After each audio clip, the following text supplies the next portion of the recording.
change is not easy. And it's not easy at all. Many people love to say, we need to change, we need to improve, things are not good. But in reality, we are all very scared about change. And it's hard for us many times to move on that.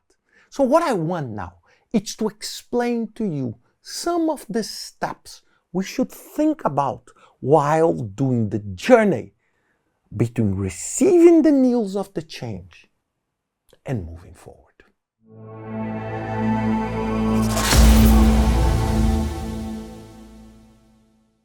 We all think that change is something like, I am here and I will be here. And it's easy. This is probably the most simplistic way to talk about change. Because change is not mathematics. Change involves a lot of psychological effort, a lot of challenges, a lot of pain, a lot of fear.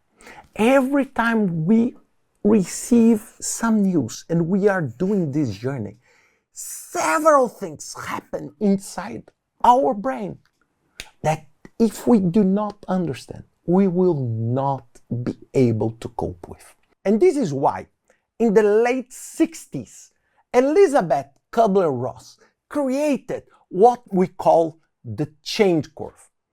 And she established basically 6 steps that we should understand and undertake during this journey from the current status and the future status.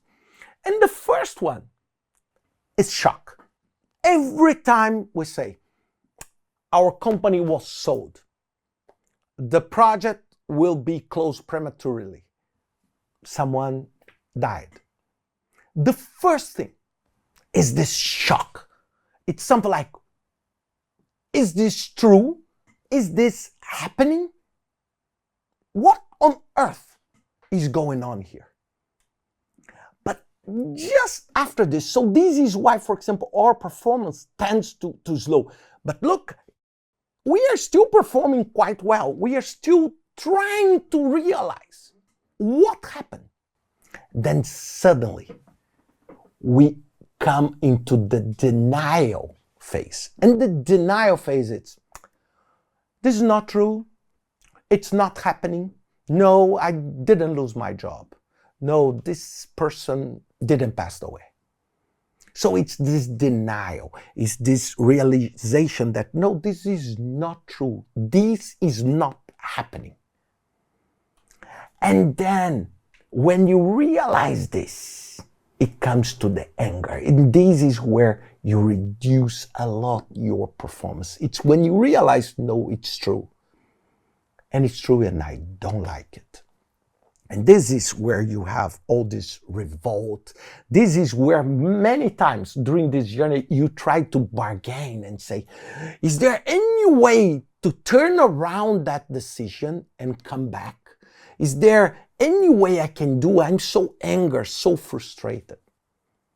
And then you reach this depression point. The depression point is a very serious. It's when you truly realize it's true, it's impactful, and you need to live with. And this is where you say, look, I have no other option. It's done. And I'm using this example in a less positive way, but I will frame a little bit later in a different way, but just to explain to you. And after this anger and this depression, you go through an acceptance and say, look, this is part of the life. I need to move on. I need to accept the change. And then you integrate and you go back to your step, or even better, continue living. Why I did that, and I used the example of losing a job or losing someone, because every change comes initially with the fear of the lost current status.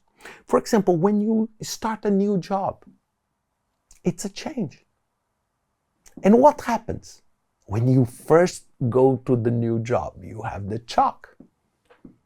And then you deny it and say, why I'm working for this company and not with the previous one that I used to work for years? And then anger, oh, this company is a lie. What they promised to me was not true.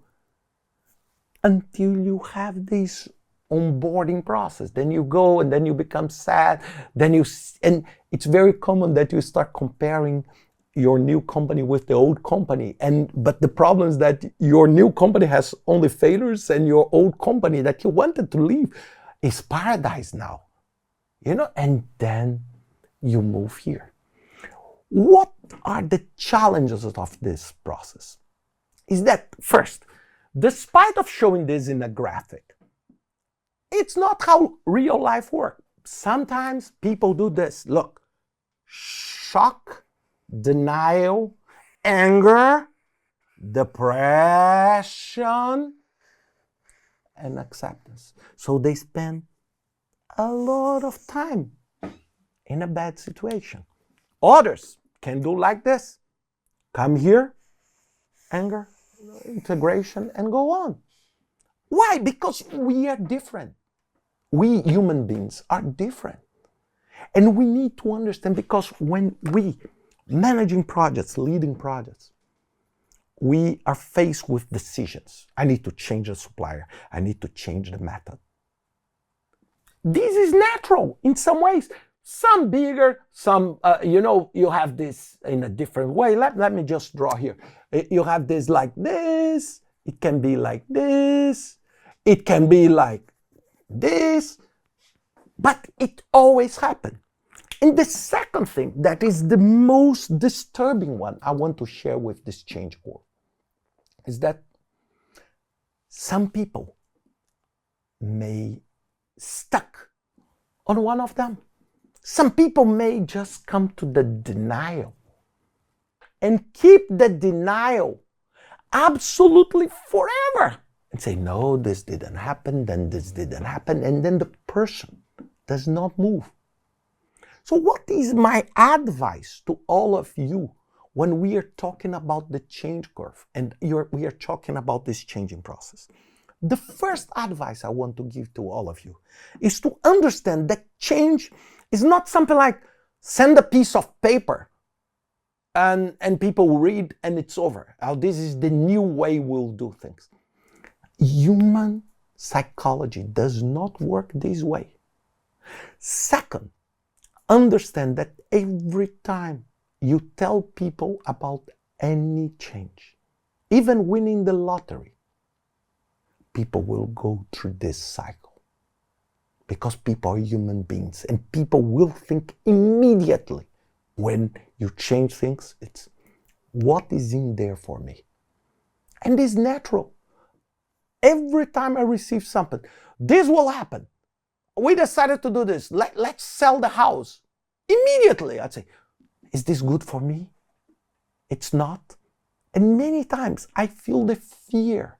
And in the book, Disrupt Yourself, from Whitney Johnson, she has, and I love that book. And I think it's a brilliant work that she did. And on that book, she said that many times when we master something, we need to be brave enough to jump into another cycle and start a new cycle. But to jump, it's tough. It's very common that we just, attach ourselves to the past that we are not able to change. But in the current reality, it's just impossible to avoid change.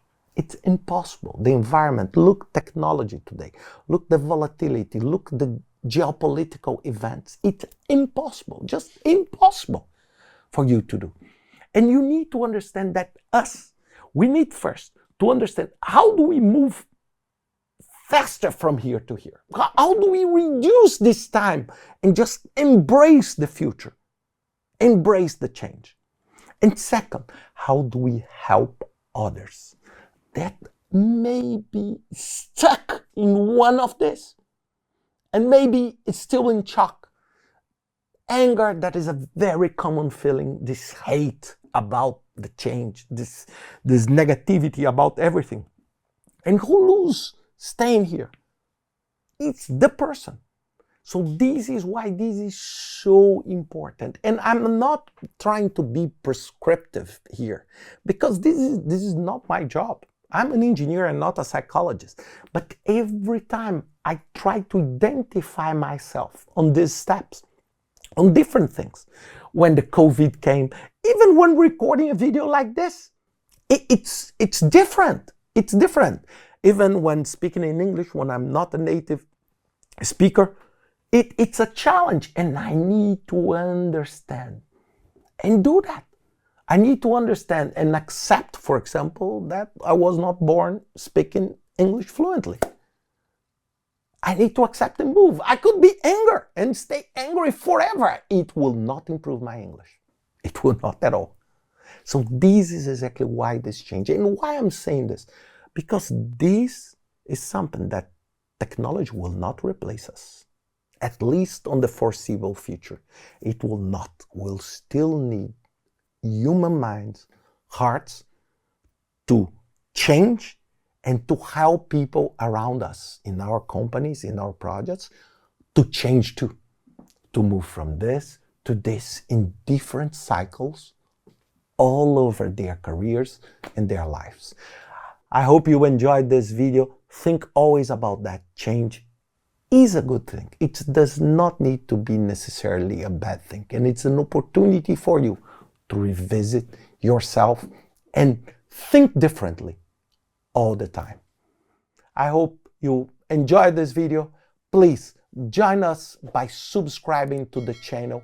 We publish videos on project management, risk management, crisis management, and join us and be part of our team trying to make things better in the future.